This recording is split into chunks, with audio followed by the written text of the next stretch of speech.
Hey everyone. Oh, almost dropped it. See how well this is. First live, really. Try to get out of the sun a little bit here.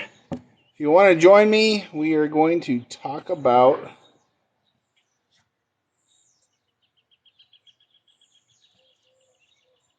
doing lives. No, we're not going to talk about doing lives. We're going to talk about the Insta360 and mounting.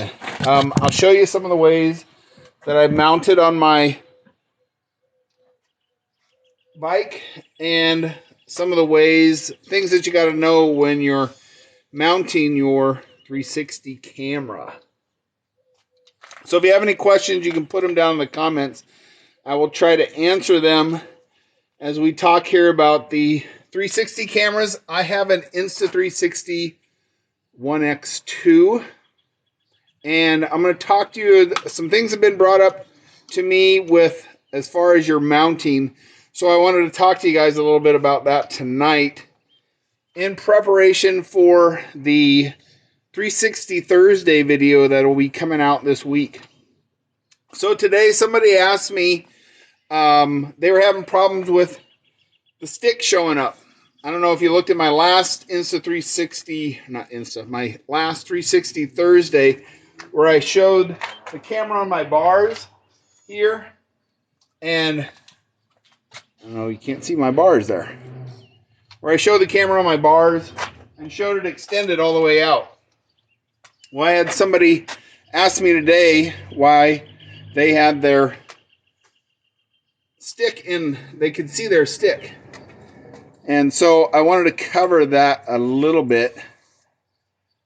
What do we got? Daddy. What do we mean, daddy? So the 360 sticks that come with the camera generally are a straight line, unlike the ones that are kind of like selfies, where you can move the head.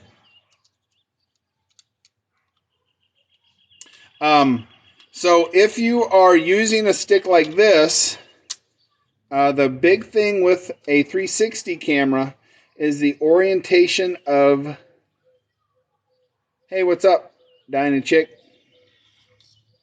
We are going to do, just so you know, I'm talking Dinah Chick into doing a live with me talking about the 360 camera. She used the GoPro Max.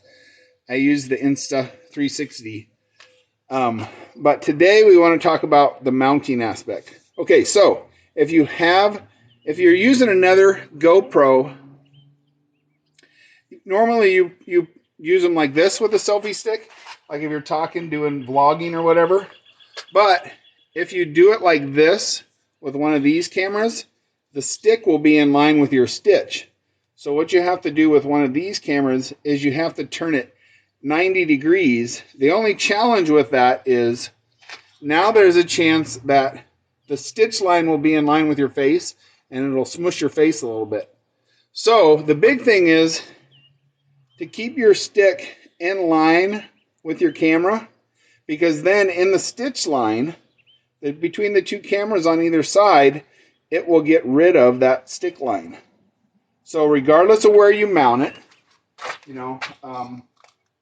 I mount my camera sometimes on my bars, and I also use ram mounts. So I have a ram mount up here, and I have a ram mount. Come to the back of my bike. I have a ram mount back here. I'm gonna go around the other side of my bike and get my ram mount. And when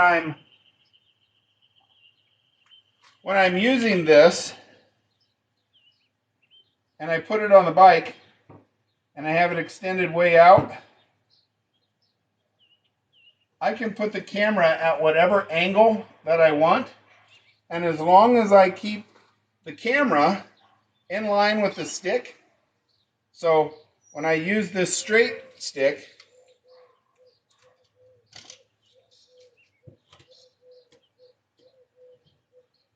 and if I want to get a side view, I'll put the stick like this, where it's right out to the side.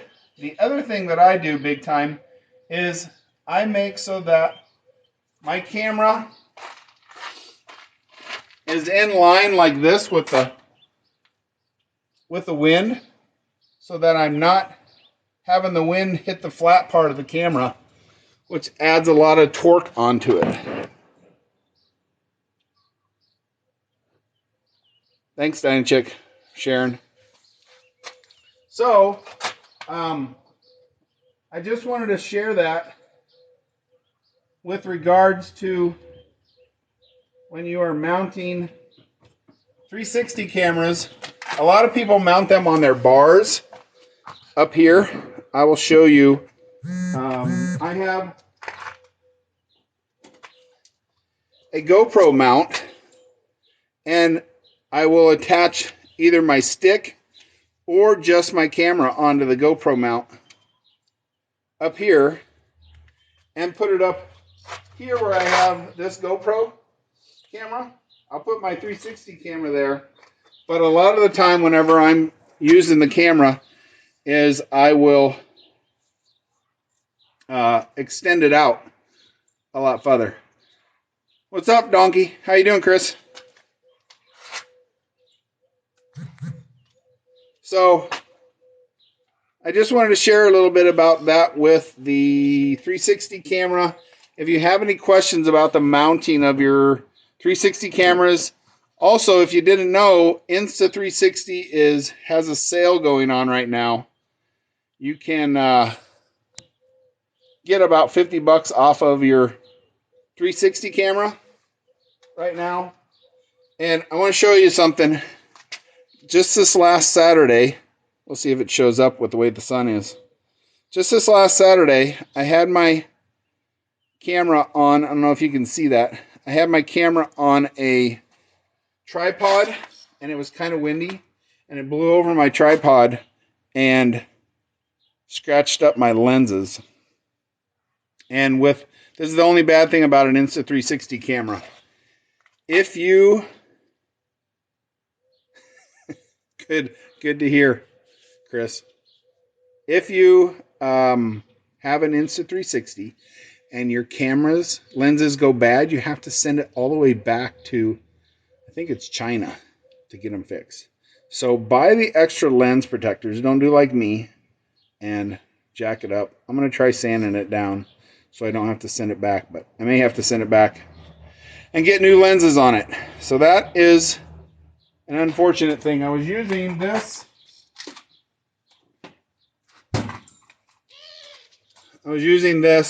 And it just wasn't enough. I didn't have it out far enough. So if you're going to put these on to do any filming, the video that I posted this morning of us doing the cone chase was with the camera sitting in one area. That's one of the cool things you can kind of do with these cameras. So, I don't see anybody else having any questions. I don't know how these lives, if you're able to see them later. I may make a video, so this is a video that's kind of on there for later to see if people want to know with the mounting thing. But I know that's one of the challenges, is mounting your camera. I like to get weird views. I like to mount it on the back of my camera. I mount it on the side of my camera. I'm going to take this. I'm going to take this and put it in my hand and show you some of the places where I mount mine. I know I've showed people before, but if you're here, I've got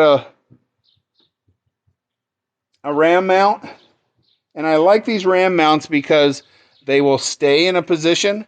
You know, when you get this selfie stick extended way the heck out here and it's leaning off your bike and you're driving 70 miles an hour down the road, that puts a lot of torque on the camera, and that's another reason why I always put it in line with the wind. So if my bike is going this way, I make sure my lens is going that way, not this way, so the flat part of the camera isn't hitting the wind.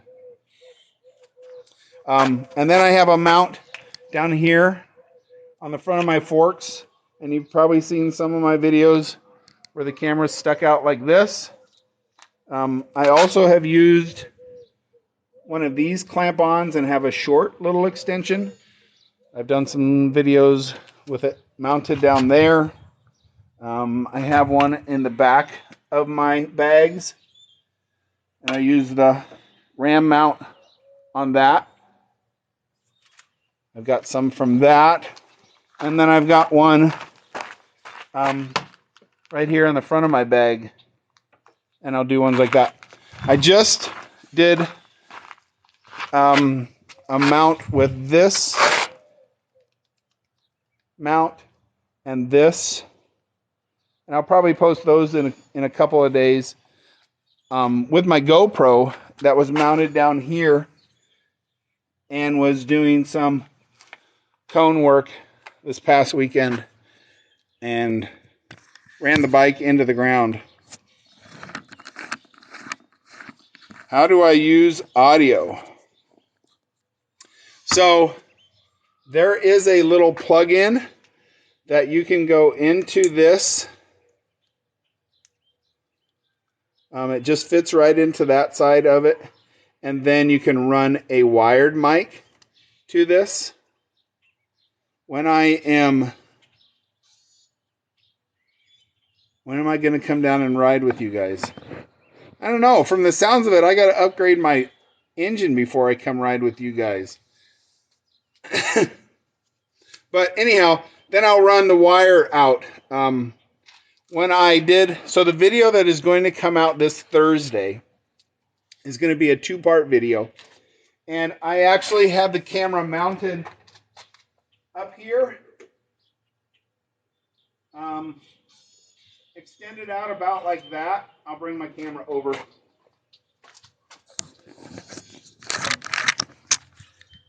I had it mounted up on my bars there. Extended out about like that.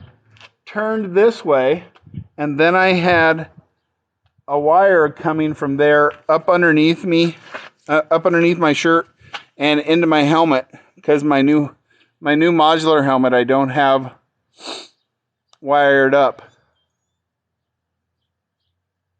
We can poke along. Yeah, good one, Chris. You know me, I like the slow stuff.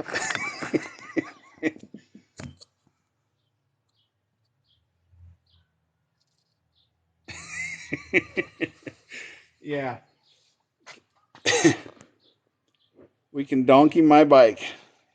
Everybody wants their bike donkeyed.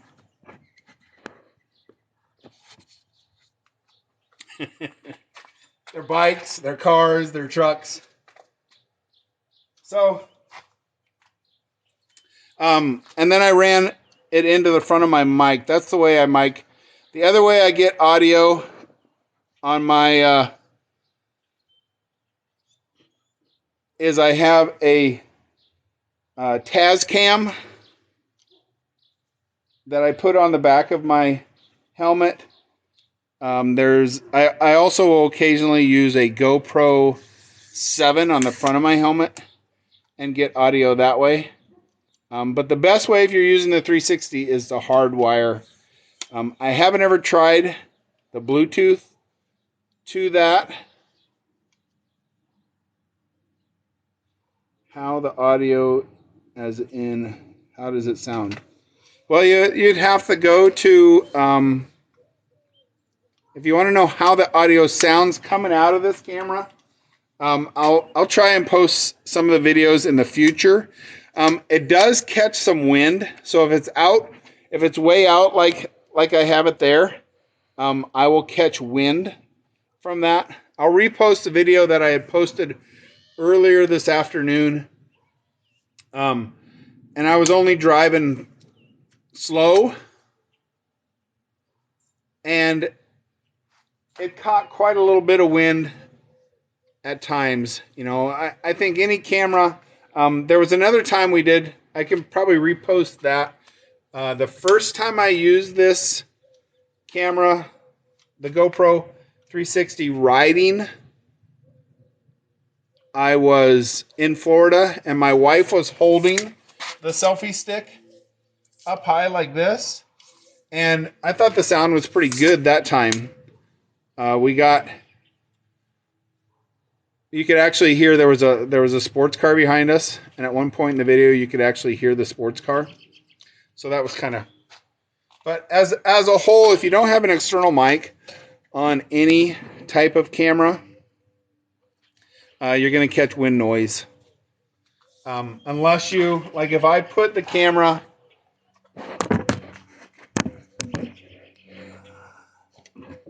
I don't know if I can see that, but I have a, I can't see that.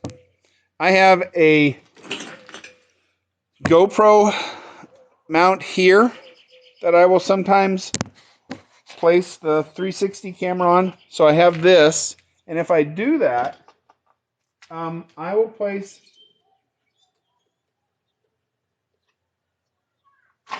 the 360 camera just like this. So I'll put it on this thing, and I'll mount it here just like that. And I don't care what the orientation is of the camera. It doesn't matter what the orientation is of the camera because it will level it, and you can make it turn however when you, yeah, I do have a gremlin bell on my bike. When you edit it later. The gremlin bell I have on this bike I actually got from the guy who sold it to me. And I noticed the other day when we came back from riding in Arkansas, I don't know if you can see it down there, but usually it's hanging down like this. I don't know if you can see that.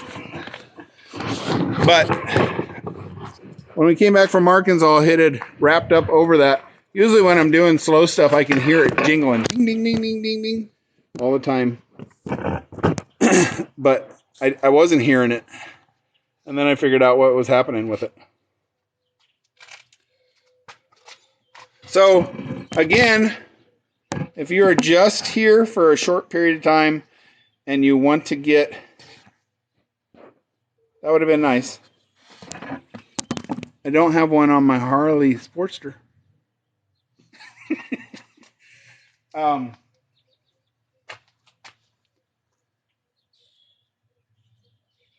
Where was I going? Too many bird walks. Oh. No, I don't remember where I was going. Anyhow, usually when I do slow stuff, I can hear it jingling underneath. And the other day I couldn't hear it, and I actually got the other side to scrape, which usually I don't push it over that far because I usually hear the jingling of the bell. But if you, I gotta figure out on these lives how I can turn the camera around. I don't see anywhere that I can turn the camera around. Because I was going to show you, sometime I'll show you how much I've wore down my right board from all the slow speed stuff.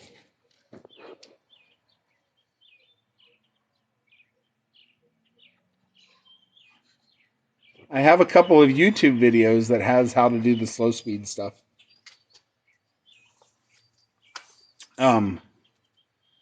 But yeah, big thing if you're doing slow speed stuff is to start out with a set of cones. You can use, I've got tennis balls that I've cut in half.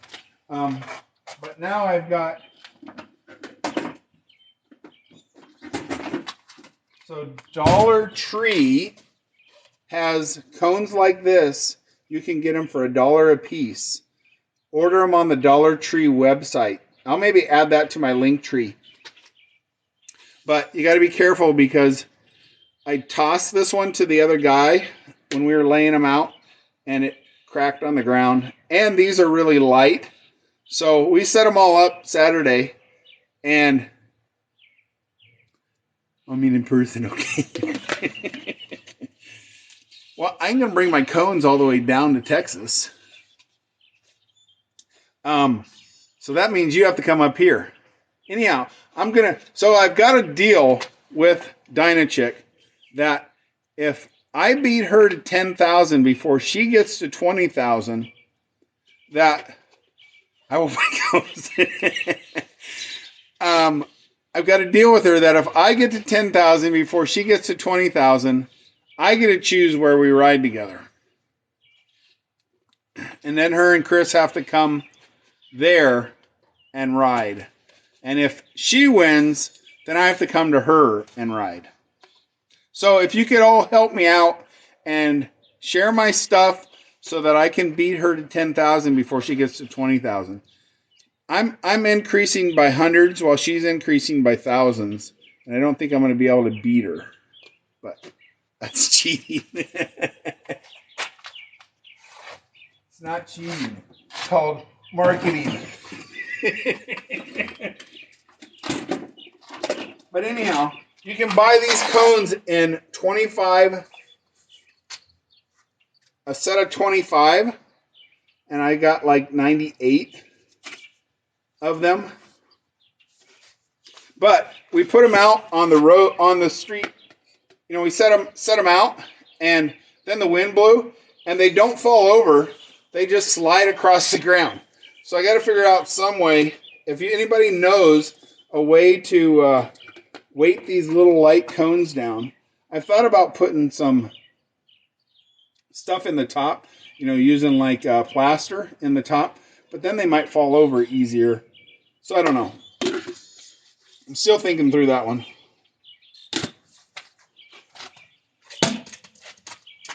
But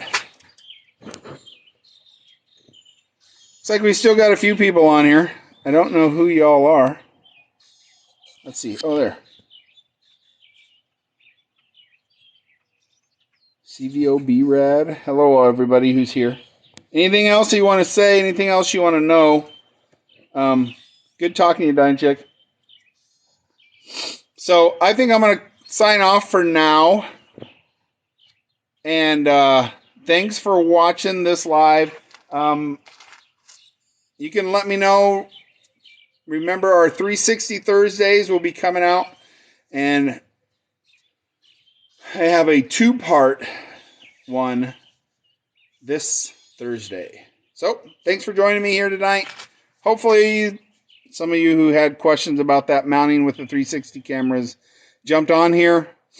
Till next time, thanks. I appreciate everybody's support. I appreciate everybody following, liking videos, giving comments, things like that. Till next time, goodbye. And now.